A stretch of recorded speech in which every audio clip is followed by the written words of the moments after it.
綠小米珠嘅價錢到底點分？紅翡同埋黃翡有咩區別？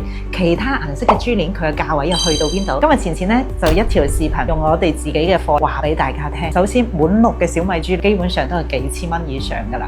如果你幾百蚊就請到嘅小米珠，100%都係偽料。小千價位嘅小米珠顏色就比較淺一啲，大粒啲，顏色冇中間呢個咁好。1萬左右嘅小米珠相比幾千嘅係咪明顯辣色好多？已經開始係有種水。當你有2萬左右預算嘅時候，就顏色又上一個梯度，佢大粒啲啲啦，有種水，顏色又揚啲。小米珠從低到高冇對比就冇傷害，幾千到幾萬嘅品種，你攤喺一齊嘅時候就可以一目了然。呢個就係小米珠嘅魅力。正所謂色差1分，價差10倍，每一條咧都各有千秋。第二點咧，紅翡黃翡確實係天然素嘅佔比濃度有關，對比起身大家就知道啦。呢個咧我哋就稱之為紅翡紅運當頭，呢個黃翡飛黃騰達。無論紅翡同埋黃翡都係皺咪咪嘅。其實珠鏈咧有好多都係建議因自己嘅風格需求。如果係小千價位嘅，錢呢度有好多綠色啦同埋黃翡嘅呢啲品質啦，都係小千以下嘅價位嘅，唔係話翡翠一定貴，